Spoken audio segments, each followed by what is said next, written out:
Olá, pessoal.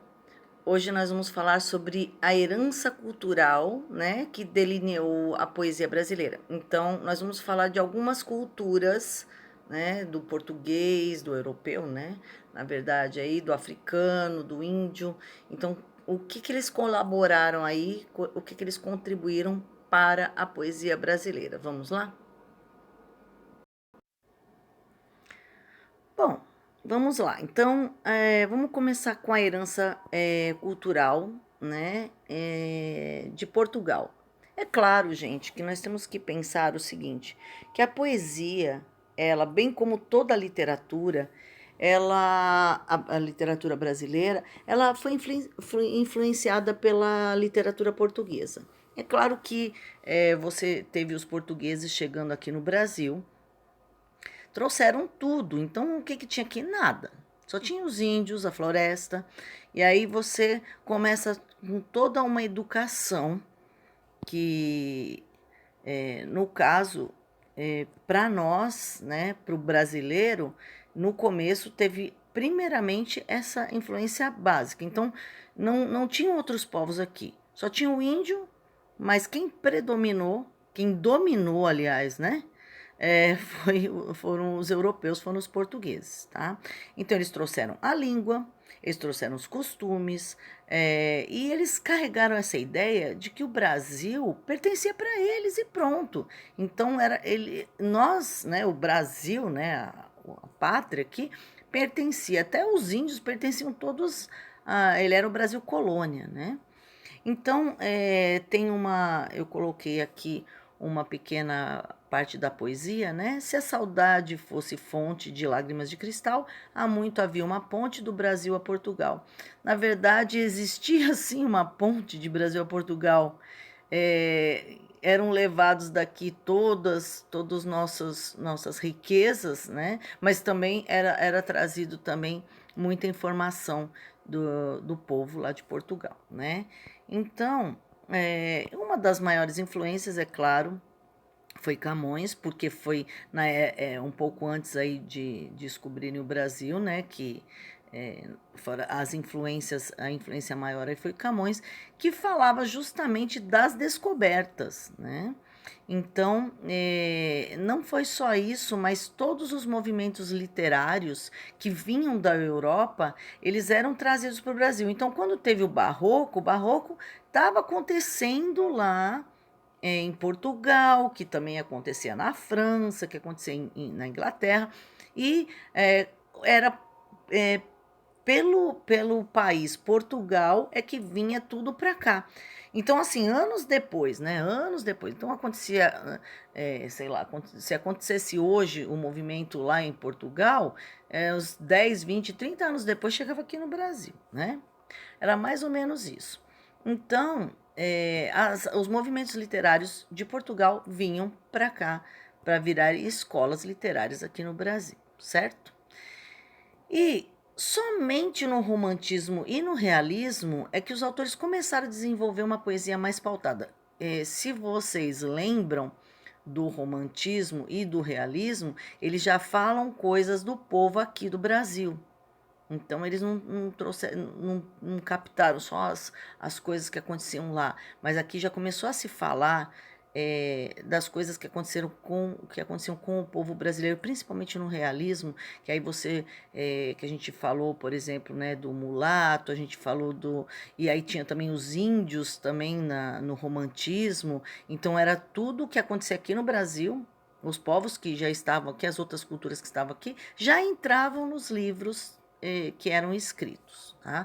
Mas a ruptura com Portugal realmente só se deu aí com o movimento modernista de 1922, que a gente vai falar mais apuradamente aí no terceiro ano, né? Então isso não quer dizer que todo esse processo, quando teve a ruptura, que esse processo de aprendizado, né, foi em vão. Tá? Então, muito se aprendeu, foi adaptado, né? E quem ganhou foi a literatura brasileira. Bom, então a gente também, além, como eu falei aí de Portugal, né? Eu não vou ficar citando obras porque a gente já falou de muitas obras, e teve também a herança cultural africana. No começo, a gente vai falar aí, eu poderia falar do Castro Alves, que foi o poeta dos escravos, mas eu penso que ele foi, eu falo aqui um pouco mais para frente, né? Que ele foi um poeta, né? Ele fez o Castro Alves, fez o Navio Negreiro, né? Então ele foi um poeta social. Ele falou da temática que estava acontecendo naquela época lá, mostrou o negro, mas ele mostrou o negro como escravo, que é o que era visto naquele momento, né? Então, se eu falasse de herança, o que sobrou para hoje, né? Sobrou a conscientização que aquilo foi errado. Mas a gente pode ver que hoje a ideia que a gente tem quando a gente vai fazer uma música ou uma poesia, ele tem mais contato com a África mesmo, né? Então tem, por exemplo, esse poema, né, que chama Linhagem Sagrada. Quem quiser depois pode procurar para ler o restante da poesia. Então, ó, negros forjados em ébano, somos nós entrelaçados com a nossa linhagem sagrada, os nossos nomes usurpados não nos tirou as raízes, e em nós habitamos soberanos, reis e rainhas guerreiros, das mais destemidas tribos, somos nobres de berço vetusto, que significa antigo, tá? Do Hudson Ribeiro, que é uma poesia um pouco mais moderna.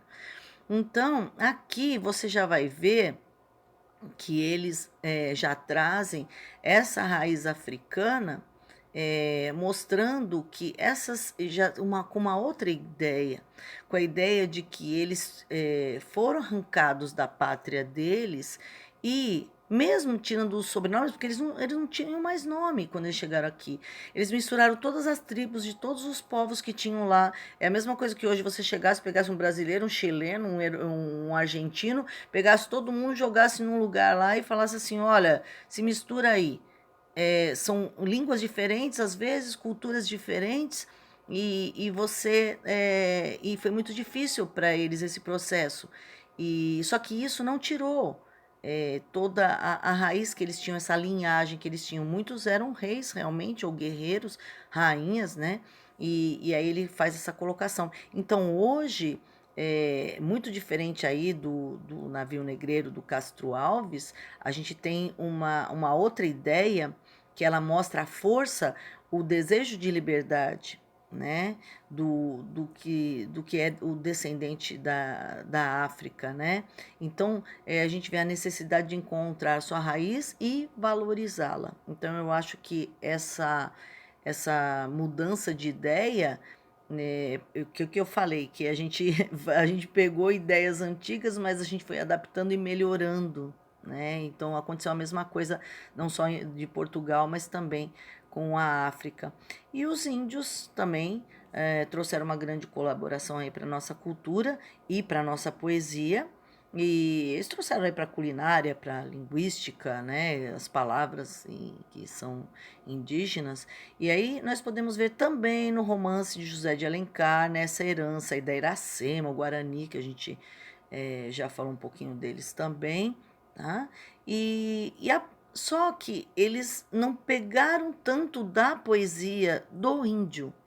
Então, o português, ele praticamente ele moldou toda essa ideia que ele tinha dentro da poesia, ele meio que enfeitou, né, floreou, mas não mostrou a realidade do índio. Mas algumas coisas ficaram, né? Algumas coisas ficaram também.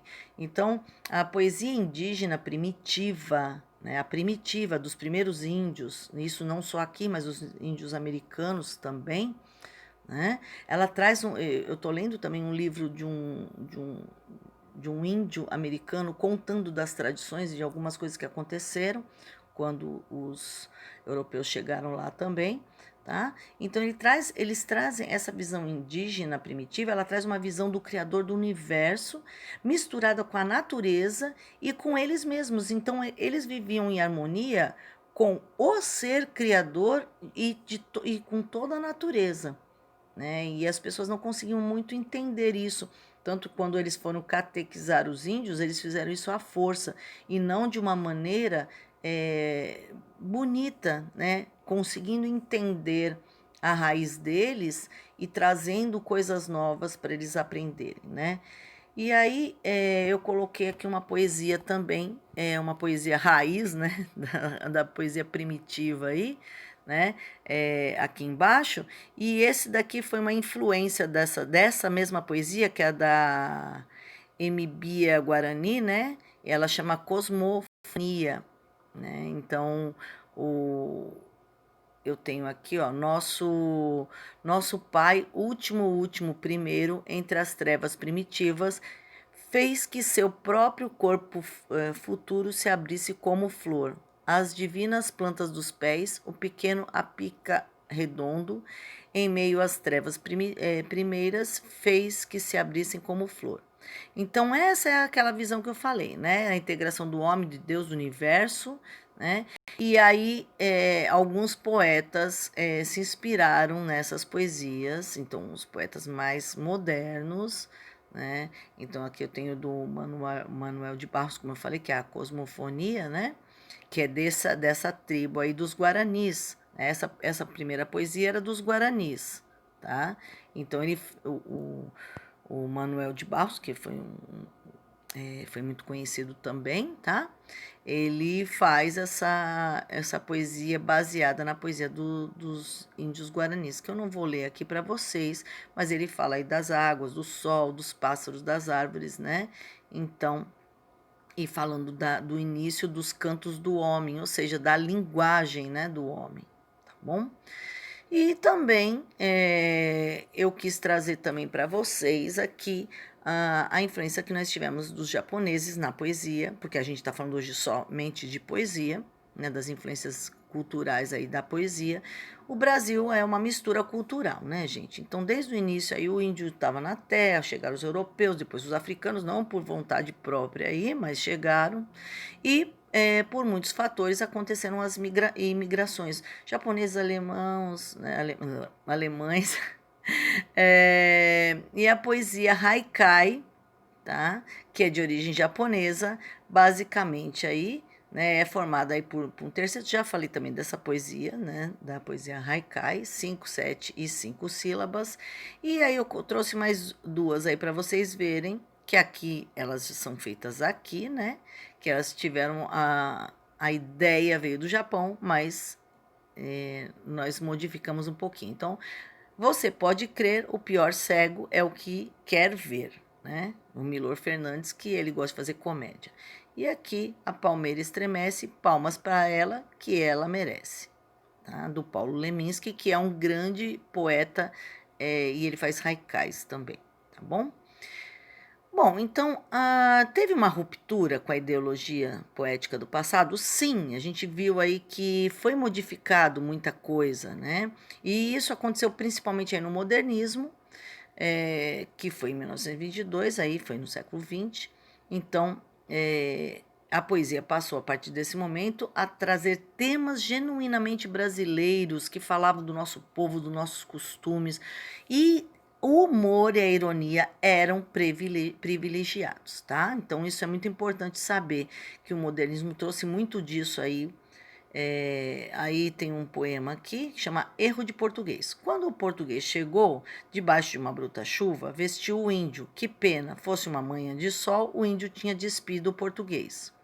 Aí você fala, nossa, que poeminha safado, não? Mas acontece que esse humor que ele usou foi bem inteligente, porque a gente pensa que o índio, ele tinha tirado a roupa do índio, em vez de o português ter colocado a roupa, mas você vê que o nome da poesia chama Erro de Português, tá? Que dá um duplo sentido. Foi uma coisa que ele fez errada, e também o erro de português da língua portuguesa.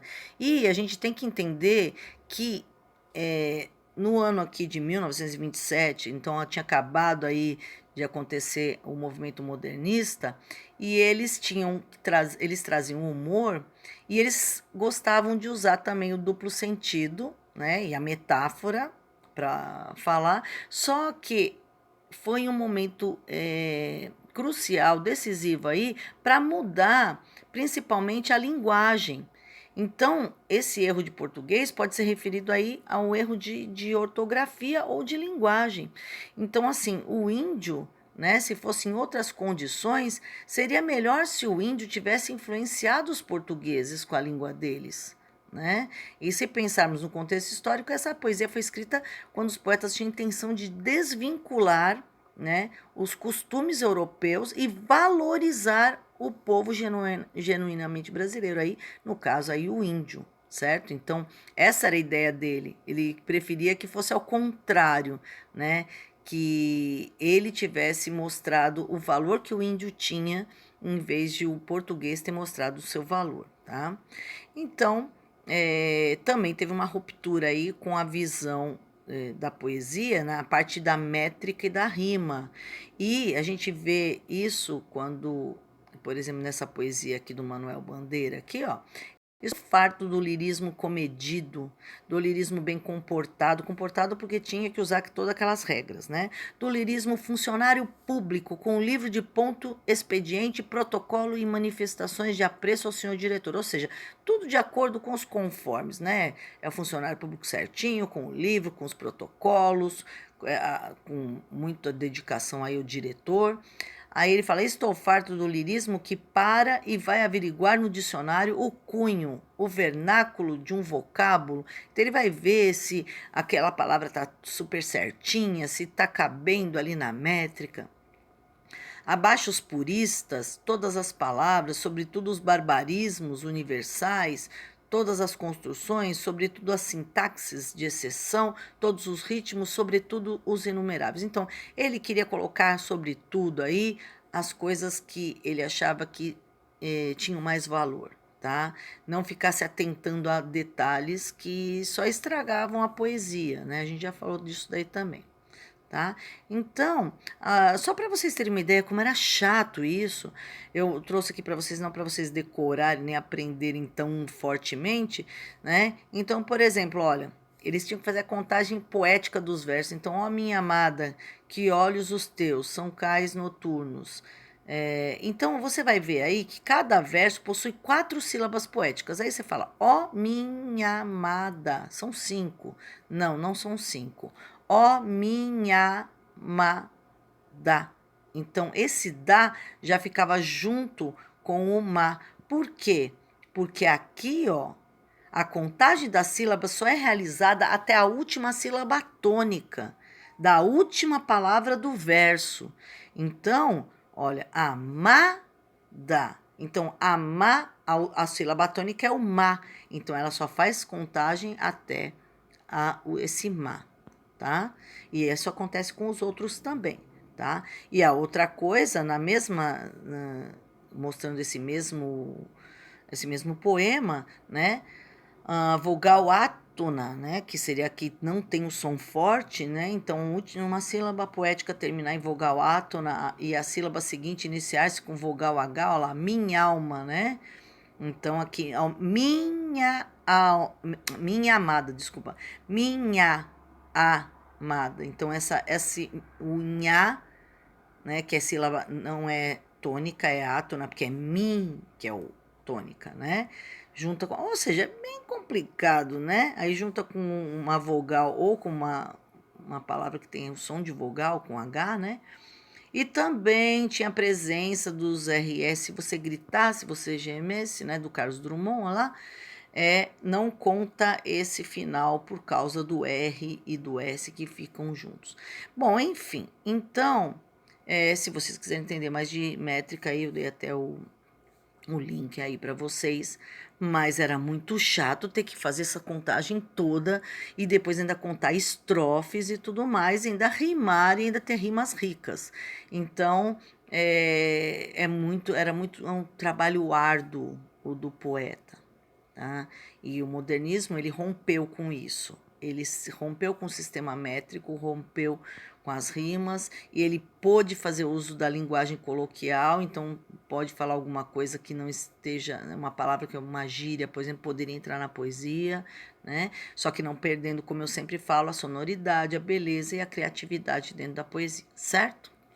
Bom, então eu acho que deu para vocês entenderem bem aí como a poesia foi influenciada e por que também foi que eles quiseram fazer essa ruptura e essa mudança, não é verdade? Eles quiseram romper com o que era antigo, com o que era a ideia do europeu e pegar a ideia do real brasileiro. E quiseram também tirar todas essas métricas e essas contagens para que as pessoas pudessem usar a criatividade delas e também as emoções, tá? E agora a atividade que eu passei lá no blog lá foi que eu quero saber, em sua opinião, qual a influência cultural mais acrescentou à nossa literatura? E explique o porquê. Foi a portuguesa? Foi a africana? Foi a japonesa? Foi a índia? Né? A indígena, desculpa. Então você vai me dizer qual dessas e me explicar por que você acha isso. Se você quiser me mostrar uma poesia, você pode me mostrar também e mais explicar o porquê, tá bom? E é só isso por hoje e um bom final de semana para vocês. Até mais.